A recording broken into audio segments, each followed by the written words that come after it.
Good afternoon, and welcome to the Future Proof Leader podcast. I'm Jessica Rapach, co-founder of Twin Legacy Solutions. Today we have Robert August. He's the president of North Star Synergies. Welcome, Robert. So excited to have you here today.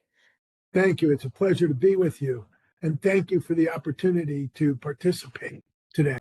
Absolutely. It's our pleasure. I always like to kick off by asking you to tell the audience a little bit about who you are and what you do so we can get a foundation of what your expertise is in. Well, thank you. Our company is primarily a consultation company specializing in sales, marketing, and management in the real estate arena. I have enjoyed a 54-year career in real estate. And prior to that, I grew up in an international family business of wine and spirits and learned a lot from my father and past generations who were able to educate me in the art of business. And today we'll have a lot of fun sharing with you our $60 billion career history as it relates to real estate sales and marketing and sales for manufacturers, vendors, trades, service companies, and of course, builders and developers. Amazing. Yeah, I'm so excited to ask you all the questions that I have for you today because I'm excited to learn more about what you have going on. So, your expertise spans multiple generations, multiple disciplines. We're talking business management, marketing, sales, just as you mentioned, now real estate, and they've all seen enormous shifts in how companies operate. What fundamentals of business have remained unchanged through it all? Are there any? Yeah, throughout the years, the most important thing that I learned from growing up at the foothills of my father is creating the best experience. People can have similar products, similar services, they can have just wonderful opportunities. But what really sets everything apart is not just place, price, product, promotion, and people, but it's the experience that you give to your customers, whether it's business to business or business to consumer. And it's from meeting and greeting all the way through customer service and years after, just to ensure that the promise has been delivered excellently. Yeah, I would definitely agree with you. There's a lot of options people have nowadays, and what it really comes down to, or there's a lot of options everybody's had in the past too, a lot of competition over the years. But you're right, finding the genuine company to work with where people are real and you can actually trust them and build that relationship is really, really important. We talked a little bit before the podcast, and you were giving me some examples of how you've tried to connect people with follow up and some people do, some people don't, and you said he or she who follows up the most wins, right? So why do you think follow up still such a massive problem? You'd think people would want to be following up with potential clients or making those connections, even with all the technology that we have in the companies these days. Why do you think it's still such a problem for people? People are afraid of sales. There's only 3% of us that are sales oriented. 97% of the people in the world just don't relate to the art of selling. And as a direct result, most people give up after the first follow up call or email. If they don't get an immediate response, they're on to the next customer. And we know historically that the figure is well over 95 of everyone that's never followed up after the first meeting, let alone a follow up email or phone call thereafter. Yeah, now that does bring up a good point, right? So I talk to a lot of people that aren't so great at sales. We do some marketing ourselves for different companies, and they tell me I just don't really love to do sales. I don't want to be a naggy person and try to hunt people down for business, even if I want to work with them. But how do you channel that gap, right? So I'm kind of in the same way. I really don't love sales. I love what I do and I love working for my clients, doing what I love, operations, IT, tech. But getting that sale, it's just not something I thrive on doing. But when I do work with clients, I just absolutely love to like deliver, results, make people happy. I want people to succeed. I want them to be happy. But so how do you bridge that gap if you're really not a natural salesperson? What's so interesting about every business, there's more than one reason to follow up. Changes take place. Once again, prices may change, incentives may appear and be available to offer. The product may change completely. So as a result, you're always working hand in hand to have a reason to follow up and give people a call. You might be successful in that you've had 4 or 5 sales in the last week, and maybe the product that your potential buyer was interested in is sold, and you want to share that because it creates momentum and it helps them realize to get off the fence, you better move forward or you're going to lose the transaction to someone else. Years and years ago, I'll share this to educate you and your wonderful listenership. We took a road trip from Denver to Tucson, and this goes back almost 30 years ago. We took a day trip into Bisbee, Arizona. Beautiful town, Victorian architecture. Most people have seen Bisbee without realizing it. It's been a stage set for many Westerns. We drove into the city on Main Street. I forget the name of the main street, but we pulled up in front of a real estate company and got out after parking the car. And I just walked over to see the listings. They had beautiful golden frames and real estate, whether were ranches or homes or warehouses. They just were a collective real estate company. And in the middle, there was a great quote from an anonymous author who wrote, "The home you see today and go home to think about tonight will sell to the person who saw it yesterday and went home to think about it last night." So, in essence, in creating a sense of urgency, it's another reason to follow up. And in today's world, we have price increases. And in our real estate company, we always created a price increase every month, once a month at least. So we were always selling against a sense of urgency.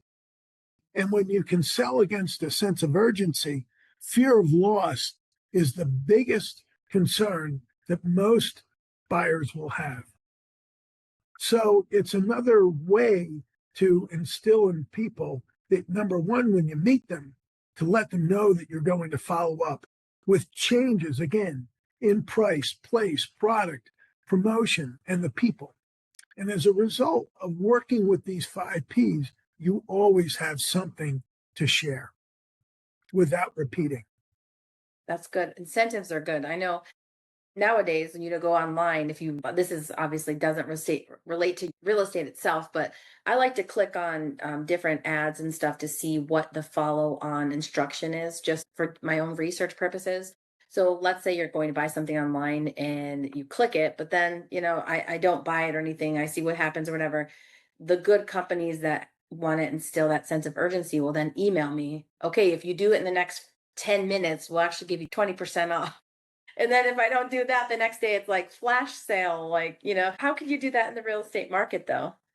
That's very interesting. We're an exception to the rule. In my entire history, we'll always take an offer from a buyer. But when representing a seller, we never negotiate on price, never. And as a result, our mantra is if we price the product correctly, we want to maintain that. And one of the reasons that we're so strict in that regard is that you never have to worry about giving a better opportunity to one buyer over another. So, for example, if I gave you a better transaction and the next buyer came in and I didn't give that buyer the same transaction, we find that there's no such thing, whether it's in real estate or any organization, for a non-disclosure agreement. Everybody talks. So what we have been able to do throughout my career is always maintain a sense of parity. And by maintaining a sense of parity, there's an old Mark Twain adage or quote, something to the effect, you never have to worry about lying when you're always telling the truth. Yeah. So in establishing a relationship with each of our buyers, we set expectations up front. And we tell them point blank within our initial presentation, we don't negotiate on price. And as a result, and we ensure that not only do we say it once, we repeat it throughout the first presentation because we want to instill as you pointed out in your initial remarks, a genuine atmosphere. Yeah. We're trying to build trust, respect, and rapport in the very, very beginning of our relationship and maintain that sense of togetherness throughout the entire transaction. I like what you said. If you genuinely price it what it's worth at the value it is, and then if it's negotiable, it means you didn't give them the very best price. I've learned in negotiation, and historically, I was the only one in my generation that went through college with the same major from start to finish. I was destined to take over the family business. I was groomed by my father, and it just didn't happen because of other family members not voting in my favor. And I moved on. But the other thing that I learned when you start negotiating and you give a lower price, the customer then says to himself or herself or themselves, gee, if I got 5%, 10% off, did I really have gotten 15 or 20%? Yeah, true. So when you're always maintaining parity with pricing, Jessica, you never have to worry about what the next buyer or two or three buyers after are going to be concerned about. I like that. I like that a lot. Well, moving into the next topic, I'm excited to talk about. You've taken your decades of sales and marketing and you helped turn that intellectual property into an AI powered digital sales associate. We were talking about that before. Can you walk us through what you built and the problem you're trying to solve with that? Not necessarily a problem, but an advance. If you recall, most people never follow up after the first conversation. So, one of the things that we did was create a digital sales associate a number of months ago. And we created it through several key points. Number one, we built an association of 18 AI employees spanning sales, marketing, management, operations, and finance. Then, as we were putting this together, we took 54 years of my intellectual property. And in essence, we call it Bobby in a box. And in the process, I've written over 1,000. I've written a book. I've made over 3,000 presentations to corporations, trade associations, nonprofits. We took all of this information along with policy and procedure manuals, sales manuals that I had crafted. The biggest one that I ever did was 996 pages for a company called Disney. And I did it for a 5,000 acre master plan community inside Disney World called Celebration. And then, in addition to all of these things, I modified a lot of the work that I had done in preparation for the digital sales associate. And I paraphrased different things. And all of this intellectual property and more we put into the system. So not only do we have AI, but we have 54 years of Bobby in a box. And as a result, what we do, our goal is to take all the inbound calls, and the goal is to set up an appointment after we've answered all the questions about a product or a service, and then put the consumer, whether it's business to business or business to consumer, directly in touch with a human. So, in the way that we've created this, the concept is all about shortening the time span and getting the customer aligned directly with a human being with an appointment that's kept. 54 years of your intellectual property. A lot of people have a misconception that when businesses use AI, they're just asking AI, open AI questions and using open AI. But a lot of the AI tools that we talk to people about that they've created, it's really just almost a big knowledge base of everything that the actual human knows that they've programmed with the AI, and then you're just using AI to be the driver of a vehicle that was really robustly built by a human. And I love to hear stories like yours where you're actually programming it with your brain, and then it's driving it to help people be more efficient, and to save them time ultimately. So I think that's really, really cool. So how's it going? How are the stats on it? We launched probably about 4 weeks ago. And because the technology is so new, we realized, like most sales that you would normally create, oftentimes, unless it's bubble gum, or a bottle of Cabernet, you're not going to close somebody right away on a process like this. And we have a number of different prospects that we've been working with and going through an evolution where we're explaining the process. We have a great introductory disclosure piece that shares, for example, our digital sales associate, Jessica, never goes to sleep. Right. Our digital sales associate never gets sick. Our digital sales associate never takes a vacation. So, in essence, we're available 24/7 with all the information necessary in order to engage a customer successfully. The other thing, in all of the people that I've spoken to who are direct competitors, it usually takes them 60 to 90 days to get up and going after they've received the information from Jessica and her company. Yeah. We do it in 5 working days. Oh, wow. In essence, we can have you up and running almost immediately, provided that you give us all the clear information that we have a template of questions from which we need in order to facilitate the platform to help you accomplish your goals with us. So is this tool only for the real estate market? This is for the universe. Cool. So today, 1 o'clock, we have a major meeting with a customer who has several companies, and they're looking at the platform for both companies. So it's a service company, and it also has a database of 230,000 customers. Amazing. So it's a unique, and the 230,000 database customer oriented program is for a direct real estate sale opportunity, while the other portion of the company is a direct creative service.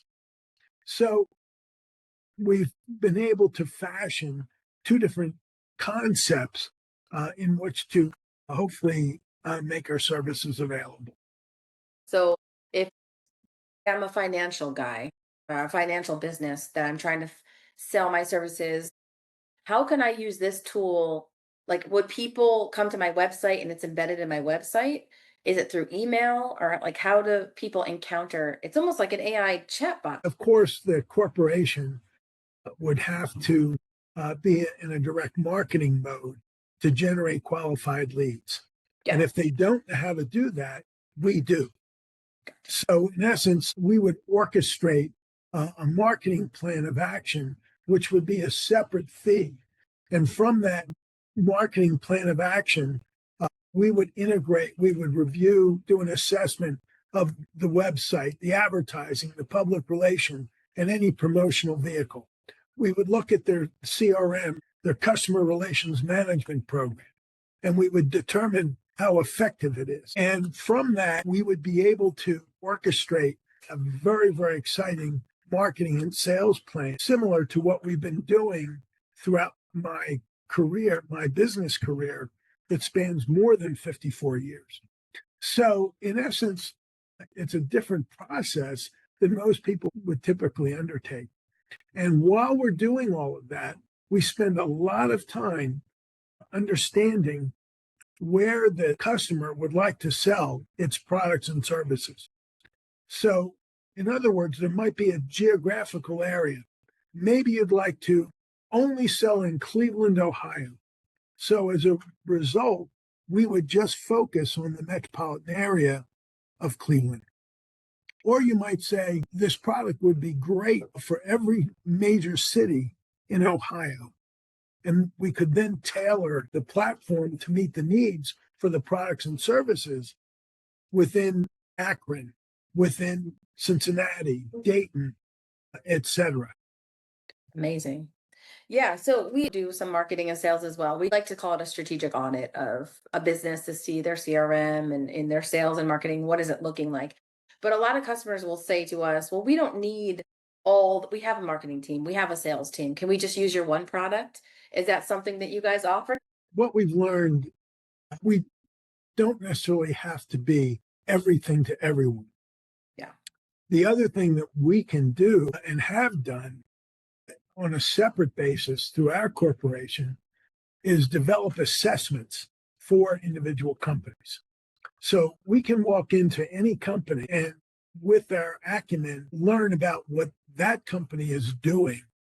And as a result, usually within several days, we can put together an assessment package or a mini white paper about what the company is doing correctly and how we can enhance the corrective action that it's embodied, as well as to eliminate the negativity that it's processing.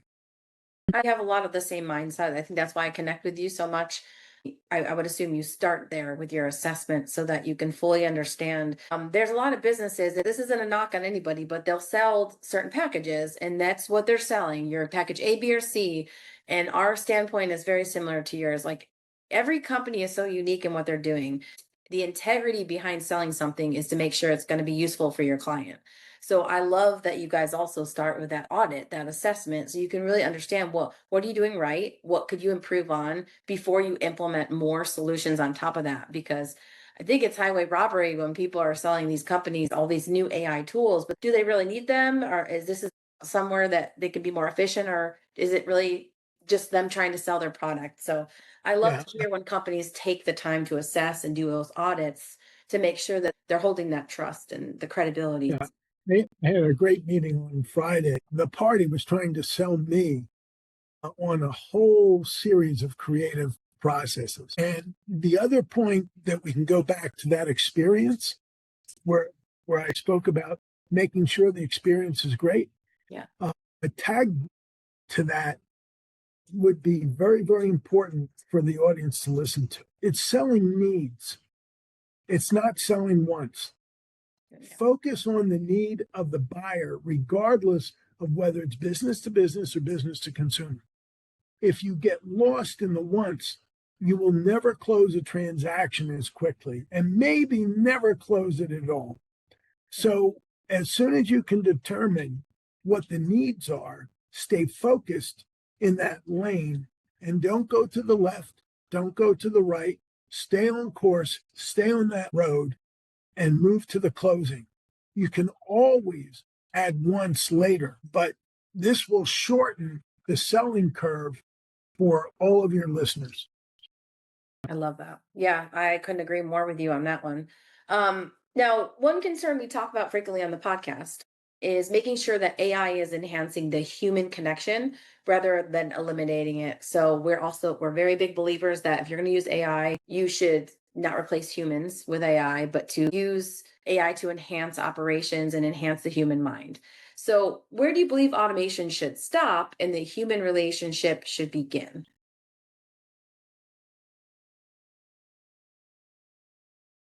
I think it's important to continue to research. If you know that you're going to be meeting with a potential buyer, it's important to research that buyer, certainly with AI, and make sure that you have a series of questions. The same way that you prepared your questions for today's podcast, one has to prepare questions for the buyer. The other thing that's really important in your initial engagement is to let the buyer speak as much as possible with open ended questions. So, what's an open ended question? It's any question that can't be answered with a yes or a no. We would use Rudyard Kipling's six favorite friends: who, what, where, why, when, and how. So, in asking a question like that, it's an open ended question where you're getting thoughts, you're getting insights, you're getting opinions, you're getting statements of fact from a consumer. And when you use what we call closed ended questions, you're only getting one or two word answers. Sometimes yes or no, and that's it. But what we strive to do, where we take over from AI, is get the customer to speak as much as possible. And the more that we can listen to the customer, we can tell so much by the intonation of the words, by the speed of the words that are being delivered, by the general interest of the questions that may be posed or the comments that are being provided. So that transition is extremely important for us because we know that right, wrong, or indifferent, every customer is trained today to be focused on what they need. And so our goal is to work with them in advance through the DSA, the Digital Sales Associate, determine what the needs are and set up an appointment as quickly as possible with a human salesperson. The other thing that's interesting about our program is that 100% of it is recorded. So before the meeting takes place with Jessica, Jessica has the ability to listen to the customer speak and answer questions or ask questions. The other thing, we have 130 languages that are at our disposal. We can use three effectively. So if your customer base speaks English, Spanish, or Haitian, you can align with three different languages. And the digital sales associate is perfected in those three languages. So it's a constant learning process to really pay attention to the customer base. I'm going to pick your brain even after the podcast because I think a lot of companies do need stuff like this embedded in their business. After decades of technology, you've seen it all. You've been in business for a very long time. So you watched countless technologies and trends come and go. So do you see AI as fundamentally different? Or what do you think business leaders risk if they ignore it completely? Most people are adapting it to some capacity. Some people are still a little bit scared to go all in with AI. And then there's very few that are still saying, like, no, AI, no, I don't want anything to do with it. So what is your opinion on that? Well, first of all, I want to share with you in the audience. I am so fortunate. I have two brilliant sons and an equally brilliant wife, who's my best friend. And they continue to teach me about AI. I'm, by comparison to them, if we're scaling, my background is much less than theirs. Uh, they've been working with AI for 5+ years. They're in their corporations, their own corporations. My sons are extremely advanced. So they keep me on track and I'm learning every day. The other thing that I've learned certainly is that the fast pace of AI is such that if you just rest on your laurels and you don't continue to make changes along with the technology, you're going to be left behind. So in business, we've always tried to be 1, 2, 3 steps ahead of our competition. And always in working with our customer base, we have always tried to put ourselves in a position to help our buyers be 1 or 2 steps ahead of their competition. And AI is certainly giving us the opportunity to create these new platforms with the digital sales associate Oh, yeah.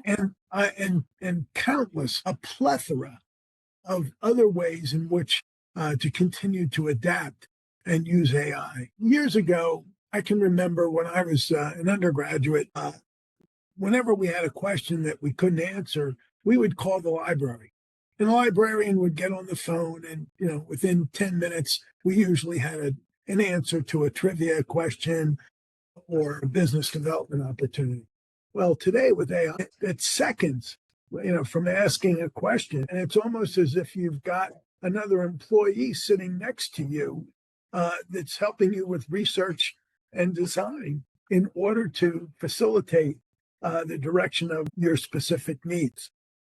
I love that. I have a lot of people tell me, well, when I ask this question, they'll say if you'll get left behind and stuff. And a lot of people still hesitate with the trust factor. Like mostly I'm talking about OpenAI asking questions since you brought it up. If you ask a question like, is the sky blue? And it says, oh, yeah, the sky is blue. And then I'll say, well, actually, I think it's a hint of purple. And well, you're right. It is a little bit of purple and blue. Well, then I also think it's red. And it'll say, well, it is. It's also red. Do you understand the hesitation of people with AI? There's motivational speaker who lives on, although he's passed. And Wayne Dyer shared, when you change the way you look at things, the things you look at change. And most people are very resistant to change. Yeah. They have to let pioneers lead the way. And we're in the stage right now, it's a formative stage. Regardless of the age of a consumer and the knowledge of a consumer, when you bring something new to the public, it takes time for it to be adaptive to a specific need. So as time goes by, you'll continue to see an evolution of acceptance. Yeah, I agree. I am a full believer that AI can help businesses. Any business owner that uses it understands that if you use it the right way and you're intentional about how you use it and mindful about how you use it, it could be extremely effective. I never really have clear answers for people that are like, well, I don't trust it because I can ask it a million questions and get a million different answers, blah, blah. Well, it's also learning to ask the right The right questions. question. Yes, I've heard that. I love that. And everyone doesn't know the right questions Yes. within a business perspective. Right. Yeah, AI prompting is huge. I think a lot of people miss that too.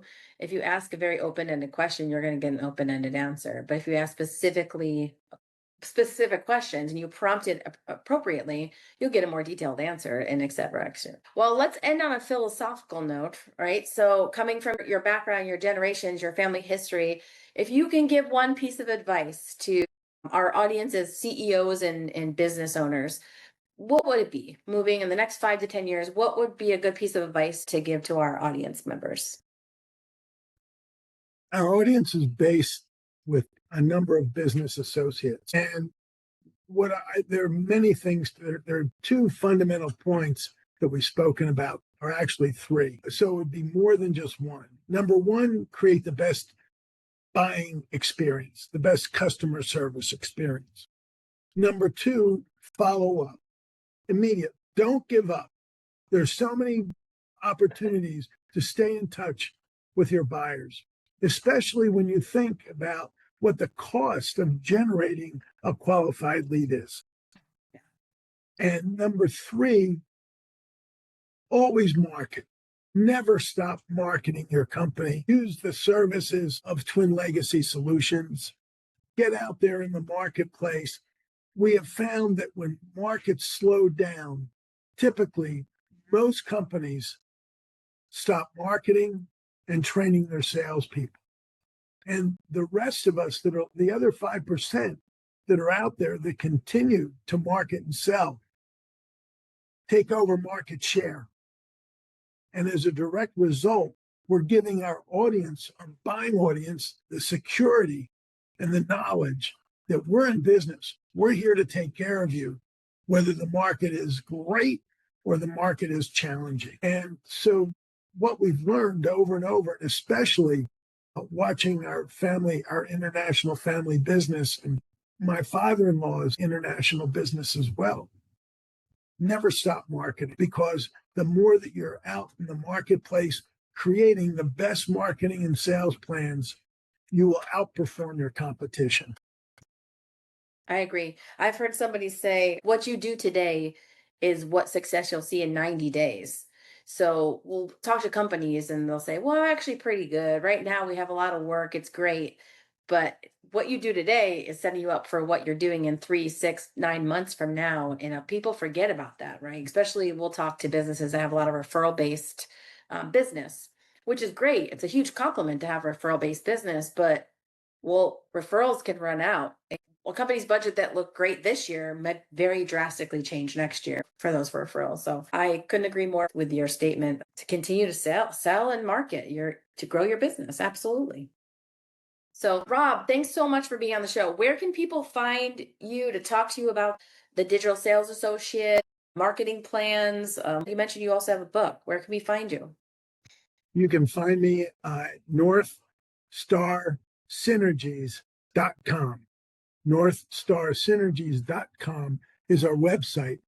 You can also find me at Robert at NorthStarSynergies.com. Robert at North NorthStarSynergies.com, and my cell phone number, and I spell cell phone, SELL phone, and that cell phone Oh, I number, get it. That's so cute. I love it.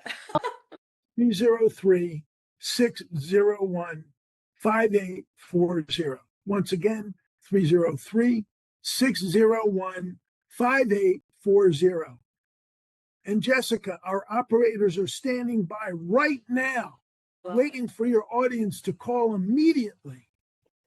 I love that. And you're on LinkedIn as well, which is great too. Yes. Amazing. All right. Well, thanks again for being on the show. I love talking to you. It was a pleasure to meet you. And to our audience members, thank you all for tuning in as always. And until the next episode, we will see you later. Bye, Rob. Bye. Thank you, Jessica. Thank you.